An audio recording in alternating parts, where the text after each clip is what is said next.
क्या आपने कभी असफलता का सामना किया है और आप निराश भी हुए होंगे?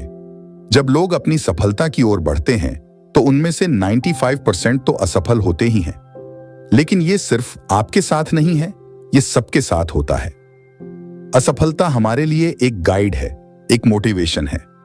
जरा सोचिए, अगर आप असफल न होते तो फिर जीतने का मजा ही क्या था? असल में जो असफल हुए बिना सफल बन जाता है तो उसकी जिंदगी में फिर भी उतनी ही परेशानी होगी, क्योंकि उसने कुछ सीखा नहीं।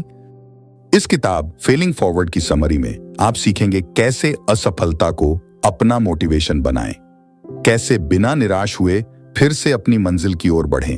आप सीखेंगे कैसे असफलता आपको मजबूत बनाती है। जॉन सी मैक्सवेल कहते हैं कि असफलता हमें मजबूत बनाती है। यह हमें सिखाती है कि अगली बार कैसे और बेहतर किया जा सकता है। यह किताब हमें असफलता को स्वीकार करने और उससे सीखने की प्रेरणा देती है। असफलता को अपनाना आसान नहीं है, लेकिन यह जरूरी है। जब आप असफल होते हैं तो आपको अपनी कमजोरियों का पता चलता है। यह आपको सुधारने का मौका देती है। असफलता को अपनाने से आप एक बेहतर इंसान बनते हैं और आपकी सोच में भी बदलाव आता है। इस किताब में आप जानेंगे कि कैसे असफलता से सीखें और आगे बढ़ें, कैसे अपने लक्ष्य को ध्यान में रखते हुए काम करें। असफलता से हार मानने की बजाय इसे अपनी सफलता की सीढ़ी बनाएं। तो दोस्तों, अगर आप भी अपनी असफलताओं से डरते हैं तो इस किताब से सीखें कि असफलता का सच क्या है। इसे अपनाएं, इससे सीखें और अपनी जिंदगी में आगे बढ़ें। असफलता ही आपको सफलता की ओर ले जाएगी। आइए इस सफर की शुरुआत करें और जानें कि असफलता से कैसे आगे बढ़ा जाए। फेलिंग फॉरवर्ड आपको एक नई दृष्टि देगी और आपके जीवन को बदल देगी। इस ऑडियो बुक को सुनने से पहले आप सोचते होंगे कि किसी चीज में फेल होने का मतलब है कि आप एक लूजर हैं। लेकिन अगर आपको उस बात पर डाउट हो रहा है तो अच्छा है, क्योंकि आप धीरे धीरे अपनी फेलियर की डेफिनेशन को बदल रहे हैं। जिंदगी में कई बार ऐसा होता है जब हम अपनी काबिलियत पर सवाल उठाने लगते हैं। एर्मा बॉम्बेक की कहानी आपको यकीन दिलाएगी कि फेलियर का मतलब एक लूजर होना नहीं होता। जर्नलिज्म के फील्ड में एक जाना माना नाम बनने से पहले एर्मा ने कई चैलेंजेस का सामना किया। हाई स्कूल में जब उन्होंने अपने काउंसलर से कहा कि वो जर्नलिज्म के फील्ड में जाना चाहती हैं, तो उन्होंने उनके आइडिया को रिजेक्ट कर दिया। उन्होंने कहा कि राइटिंग के बारे में उन्हें भूल जाना चाहिए, लेकिन एर्मा ने ऐसा नहीं किया। डेटन यूनिवर्सिटी से इंग्लिश में डिग्री पूरी करने के बाद एर्मा राइटर बन गईं। शादी के बाद एर्मा अपनी फैमिली बढ़ाना चाहती थीं, लेकिन डॉक्टर ने उन्हें बताया कि वो बच्चे को जन्म नहीं दे सकती थीं। ये एर्मा के लिए किसी सदमे से कम नहीं था। वो चाहती तो खुद को दोष देती रहती कि मां नहीं बन पाने के कारण उनकी जिंदगी हमेशा अधूरी रहेगी। इसके बजाय अपने पति के साथ उन्होंने एक नन्ही सी मासूम बच्ची को अडॉप्ट कर लिया। एर्मा बड़े ही पक्के इरादों वाली इंसान हैं, इसीलिए उन्होंने अपने राइटिंग स्किल को आजमाने का फैसला किया। वो एक लोकल न्यूज़पेपर के एडिटर के पास गईं। उन्होंने कहा कि वो अपना एक कॉमेडी कॉलम शुरू करना चाहती थीं। एर्मा के बार बार कहने पर आखिर वो राजी हो गए, लेकिन उन्होंने एक आर्टिकल के लिए सिर्फ $3 की रेट ऑफर की। एर्मा तैयार हो गईं। एर्मा लगन के साथ इस काम में लग गईं और 1 साल के बाद उनकी मेहनत रंग लाई, क्योंकि उनका काम देखकर एक दूसरे न्यूज़पेपर ने उन्हें कांटेक्ट किया था। उनकी एक कॉलम इतनी बड़ी हिट साबित हुई कि उसकी 900 से ज्यादा कॉपी पब्लिश हुई। प्रोफेशनल और पर्सनल लाइफ के चैलेंजेस के अलावा एर्मा को कई हेल्थ प्रॉब्लम का भी सामना करना पड़ा। डायग्नोसिस से पता चला कि उनकी किडनी फेल हो गई थी और ब्रेस्ट कैंसर भी डेवलप हो गया था। इन सब के बावजूद वो सक्सेसफुल होती चली गईं। उनकी जीत के पीछे हजारों फेलियर थे। एर्मा जानती थी कि ये सिर्फ नजरिए की बात है। मन ही मन उन्हें पता था कि वो एक हारी हुई इंसान तो बिल्कुल नहीं थी। हाँ, किसी चीज में जरूर फेल हुई होंगी, और इन दोनों बातों में जमीन आसमान का फर्क है। तो अगली बार जब आपसे कोई गलती हो जाए तो याद रखें कि आप एक चीज में फेल हुए हैं, लेकिन आप एक फेलियर नहीं हैं। अचीवर्स में ऐसी 7 खासियतें होती हैं जो उन्हें असफलता को व्यक्तिगत रूप से ना लेने में मदद करती हैं। ये बातें उन्हें आगे बढ़ने और सफलता पाने में मदद करती हैं। 1. अचीवर्स रिजेक्शन को खुले दिल से अपनाते हैं। वे अपने आत्मविश्वास को किसी ग्रेड या नंबर से नहीं जोड़ते। अगर गलती होती है तो वे उसकी जिम्मेदारी लेते हैं, लेकिन उसे व्यक्तिगत रूप से नहीं लेते। 2. अचीवर्स को पता होता है कि असफलता स्थायी नहीं होती। वे जानते हैं कि यह समय भी बीत जाएगा, इसीलिए वे दोबारा उठकर ट्राई करने की हिम्मत करते हैं। 3. अचीवर्स अपनी गलतियों से सीखते हैं और उन्हें दोहराने से बचते हैं। 4. अचीवर्स को नहीं पता होता कि वे हर बार सफल होंगे या नहीं, लेकिन वे हमेशा खुद को पूरी तरह से तैयार रखते हैं। किसी भी लक्ष्य को पाने के रास्ते में मुश्किलें तो आएंगी, इसलिए खुद को उसके लिए तैयार रखना जरूरी है। 5. अचीवर्स अपने पॉजिटिव पॉइंट्स यानी ताकत पर बहुत भरोसा करते हैं। वे अपनी ताकत पर फोकस करते हैं और यह भी कोशिश करते हैं कि अपनी कमजोरियों को कैसे ताकत में बदला जाए। 6. अचीवर्स हर सिचुएशन को अलग तरह से डील करते हैं। कामयाब लोग एक ही कोशिश में अपना मुकाम नहीं पाते, वे कई बार ट्राई करते हैं। अपने असफलताओं को गौर से देखकर वे समझते हैं कि गलती कहां हुई और उसे ठीक करने के लिए नए नए तरीके ढूंढते हैं। 7. चाहे वे जितनी बार भी असफल हो जाएं, वे कभी रुकते नहीं। वे अपने असफलताओं को एक्सेप्ट करते हैं, उनसे सीखते हैं और दोबारा ट्राई करने में लग जाते हैं। सफल होने की उनकी यह धुन कभी खत्म नहीं होती। ये बातें उन्हें न केवल असफलता से उबरने में मदद करती है, बल्कि उन्हें सफलता की ओर भी ले जाती है। एक सिरेमिक टीचर ने अपने आर्ट स्टूडेंट्स को ग्रेड देने का बड़ा ही मजेदार तरीका सोचा। उन्होंने अपने स्टूडेंट्स को 2 ग्रुप में बांटा। पहले ग्रुप को उन्होंने जितने ज्यादा हो सके उतने पॉट बनाने के लिए कहा। पॉट का वेट जितना ज्यादा होगा, उनका ग्रेड भी उतना ही ज्यादा होगा। दूसरे ग्रुप को उन्होंने सिर्फ एक पॉट बनाने के लिए कहा, लेकिन शर्त यह थी कि वो उनका अब तक का सबसे खूबसूरत और बेहतरीन पॉट होना चाहिए। तो आपको क्या लगता है, कौन से ग्रुप ने सबसे हाई क्वालिटी की पॉट बनाई होगी?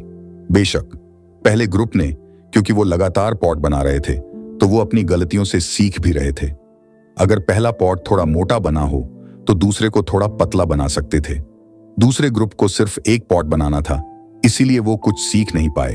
वो परफेक्ट पॉट उनके माइंड में तो था, मगर असल में वो उसे बना ही नहीं पाए। इसलिए फेलियर ही हमें कामयाब बनाती है। फेलियर वो पहाड़ है जिसे आपको अपने गोल तक पहुंचने से पहले चढ़ना है और उसे पार करना है। अपने स्ट्रगल से भागिए मत, उन्हें खुलकर अपनाइए। जॉन कहते हैं कि अगर आप फेल नहीं हो रहे तो आप जिंदगी में आगे नहीं बढ़ रहे हैं। आइए फेल होने के कुछ फायदों के बारे में जानते हैं। पहला, फेलियर आपको किसी भी सिचुएशन या बदलाव से डील करने के लिए फ्लेक्सिबल और स्ट्रांग बनाती है। एक बार टाइम मैगजीन ने एक स्टडी की जिसमें ऐसे लोगों का इंटरव्यू लिया गया जिनकी जॉब 3 बार चली गई थी। इंटरव्यू लेने वालों ने उम्मीद की थी कि ये लोग तो बिल्कुल हताश और निराश हो गए होंगे, लेकिन वो ये देखकर हैरान हो गए कि इन लोगों का नजरिया अब भी पॉजिटिव बना हुआ था। उनमें अब भी उम्मीद बाकी थी, क्योंकि उन्होंने एक बार से ज्यादा जॉब खोने को एक्सपीरियंस किया था। वो इस बात से मोटिवेट हुए कि उन्हें दोबारा जॉब मिल जाएगी। दूसरा, आपके स्ट्रगल आपको मैच्योर बनाने में मदद करते हैं।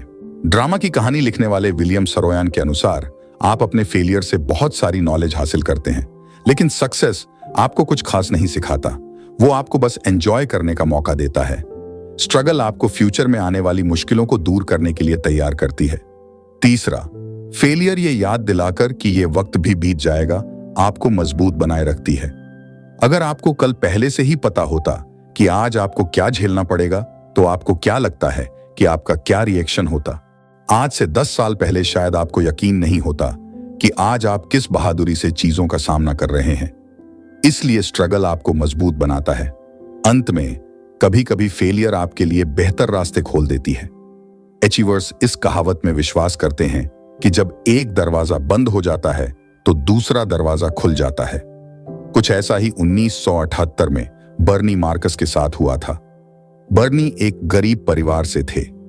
हैंडी डैन नाम के एक हार्डवेयर स्टोर में कुछ समय काम करने के बाद उन्हें निकाल दिया गया था। इस सेटबैक के बाद उन्होंने अपने दोस्त आर्थर ब्लैंक के साथ हाथ मिलाया और अपना खुद का hardware store the home depot शुरू किया। जॉब से निकाला जाना बर्नी के लिए जैसे एक आशीर्वाद साबित हुआ, क्योंकि उनकी स्टोर आगे जाकर बहुत सक्सेसफुल हुई। उनके ब्रांड की अब अमेरिका और दूसरे देशों में कई स्टोर खुल चुके हैं। अचीवर्स को अचीवर इसलिए कहा जाता है क्योंकि वो हासिल करने का जज्बा रखते हैं। यहां तक कि हर चीज उनके खिलाफ हो या अनगिनत लोग ट्राई करके हार चुके हों, तब भी वो कोशिश करने से डरते नहीं हैं। लेकिन अचीवर्स असल में ऐसा क्या करते हैं जो ज्यादातर लोग नहीं करते? वो कौन सी खास बात है कि जिसके कारण वो एक के बाद एक सक्सेस हासिल करते चले जाते हैं?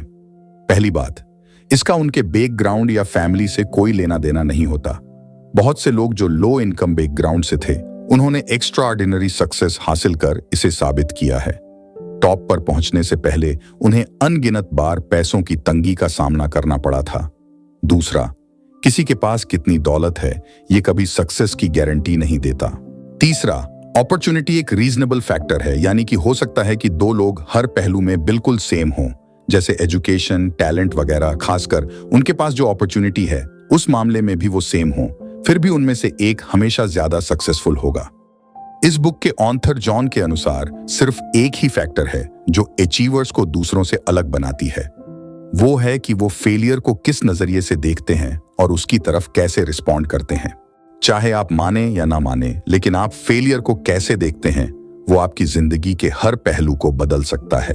हम इसी सोच के साथ बड़े हुए हैं कि किसी भी चीज में फेल होना इतनी बुरी चीज है कि मानो हमारी दुनिया ही खत्म हो गई है। स्कूल में अगर रेड मार्क्स आते थे, इसका मतलब होता था कि या तो हमने पढ़ाई नहीं की या फिर हमें वो सब्जेक्ट समझ ही नहीं आया। लेकिन सिर्फ मार्क्स कम आने का मतलब फेलियर होना नहीं होता। फेलियर एक प्रोसेस है। आपको फेलियर को कॉन्फिडेंस के साथ एक्सेप्ट करने के लिए खुद को ट्रेन करना होगा, तभी आप अपने मनचाहे गोल्स को अचीव कर पाएंगे। आपको प्रॉब्लम्स को देखने का अपना नजरिया भी बदलना होगा। जब तक जिंदगी है तब तक प्रॉब्लम्स भी साथ साथ चलेंगी। इस बात पर ध्यान ना दें कि प्रॉब्लम बड़ी है या छोटी, बल्कि इस बात पर फोकस करें कि आप उससे डील कैसे करेंगे और आप उससे क्या सीख सकते हैं। इसी का मतलब होता है failing forward. Failing forward concept की एक और खास बात है कि आपको खुद पर ध्यान देना बंद करना होगा और दूसरों की मदद करने के लिए समय निकालना होगा। ऐसा करने से आप न केवल अपनी बल्कि दूसरों की जिंदगी भी बदल सकते हैं। इसे समझने के लिए फिल्म मिस्टर हॉलैंड्स ओपस जरूर देखें। इस फिल्म को डंकन नाम के आदमी ने लिखा था, जो अपने हाई स्कूल टीचर से प्रेरित हुए थे। हालांकि ज्यादातर लोग उस टीचर से डरते थे क्योंकि वो बहुत स्ट्रिक्ट थीं, लेकिन डंकन उनके शुक्रगुजार थे।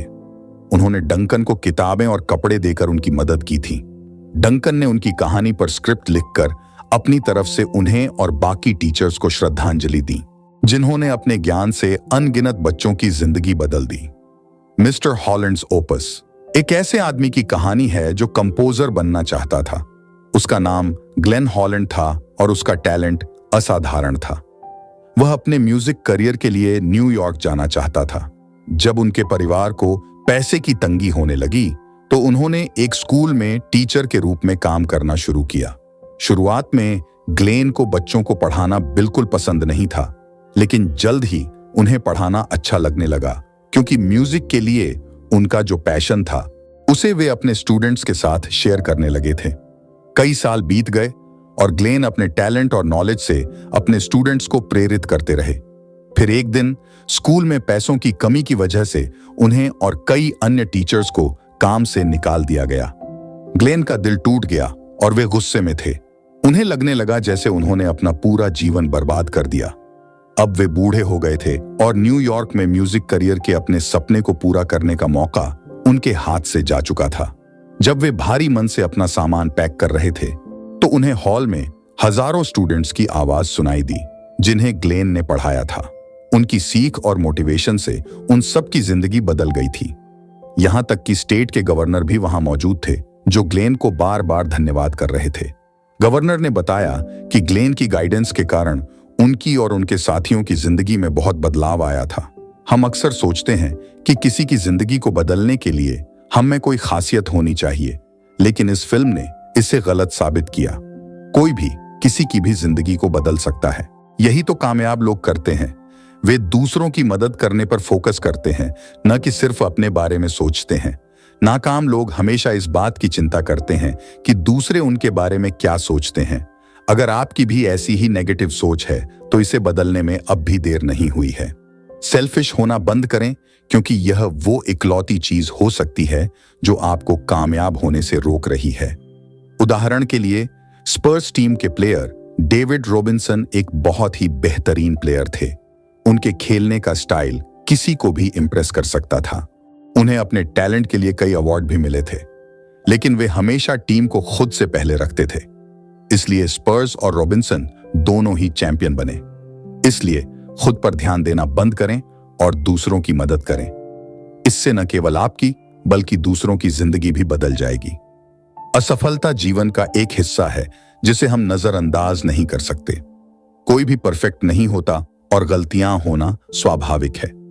इसे एक तरह का मुफ्त उपहार माने जो सभी को मिलता है। जैसे सफलता एक प्रक्रिया है, वैसे ही असफलता भी एक प्रक्रिया है। जॉन कहते हैं कि सफलता एक मंजिल नहीं है, यह आपके दैनिक कार्यों का परिणाम है। हर दिन के छोटे छोटे प्रयास आपको सफलता की ओर ले जाते हैं। इसी तरह एक छोटी सी गलती का मतलब यह नहीं है कि आप असफल हो गए हैं। असफलता को पैसों के नुकसान या समय सीमा चूकने से नहीं मापा जा सकता। असल में केवल आप ही तय कर सकते हैं कि आप असफल हैं या नहीं। फेलिंग फॉरवर्ड की सोच के अनुसार आप तब असफल होते हैं जब आप अपनी गलतियों से कुछ नहीं सीखते। अधिकांश व्यवसायियों को पहली बार में सफलता नहीं मिलती। वे कई बार असफल होते हैं, लेकिन फिर भी कोशिश करना नहीं छोड़ते। उनकी यही दृढ़ता उन्हें सफल बनाती है। सफलता का मतलब है हार न मानना। असफलता आपका दुश्मन नहीं बल्कि आपका शिक्षक है। यह आपको अधिक अनुभवी बनाती है और आपको बढ़ने में मदद करती है। NBA कोच रिक पिटिनो के अनुसार असफलता एक सकारात्मक चीज है। उन्होंने अपनी गलतियों से बहुत कुछ सीखा। जॉन को एक बार चिक-फिल-ए के संस्थापक ट्रूएट कैथी से मिलने का मौका मिला। ट्रूएट का सफर प्रेरणादायक था और यह दिखाता है कि उन्होंने असफलता को कैसे देखा। ट्रूएट का बिजनेस माइंड बचपन से ही था। उन्होंने अपनी पहली रेस्टोरेंट ड्वार्फ ग्रिल खोली, जिसे बाद में ड्वार्फ हाउस कहा गया। शुरुआती सफलता के बाद उन्हें कई झटके सहने पड़े। अपने भाई को खोने के बाद उन्होंने धीरे धीरे बिजनेस पर ध्यान दिया। फिर उनके दूसरे रेस्टोरेंट में आग लग गई और उनके पास बीमा भी नहीं था। इसके बाद उन्हें बड़ी सर्जरी करवानी पड़ी। इन सभी मुश्किलों के बावजूद ट्रूएट ने हार नहीं मानी। उन्होंने चिकन सैंडविच का आइडिया सोचा और चिक-फिल-ए की शुरुआत की। आज यह कंपनी बहुत सफल है। ट्रूएट ने अपनी असफलताओं को अपने लक्ष्यों की ओर एक कदम के रूप में देखा। असफलता को एक अवसर के रूप में देखें और उससे सीखें। यही असली सफलता है। इस बुक की कुछ महत्वपूर्ण बातें हैं जो लेखक हमें बताते हैं। 1. असफलता को नकारात्मक रूप से देखने के बजाय इसे एक सीखने का अनुभव माने। यह आपको अधिक अनुभवी और मजबूत बनाती है। 2. असफलता का मतलब यह नहीं कि आप हार गए हैं। प्रयास जारी रखें और धैर्य रखें। बार बार कोशिश करने से ही सफलता मिल सकती है। 3.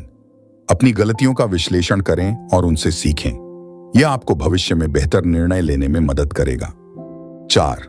असफलता को एक बाधा के रूप में नहीं बल्कि एक चुनौती के रूप में देखें। सकारात्मक दृष्टिकोण से आप मुश्किलों को पार कर सकते हैं। 5.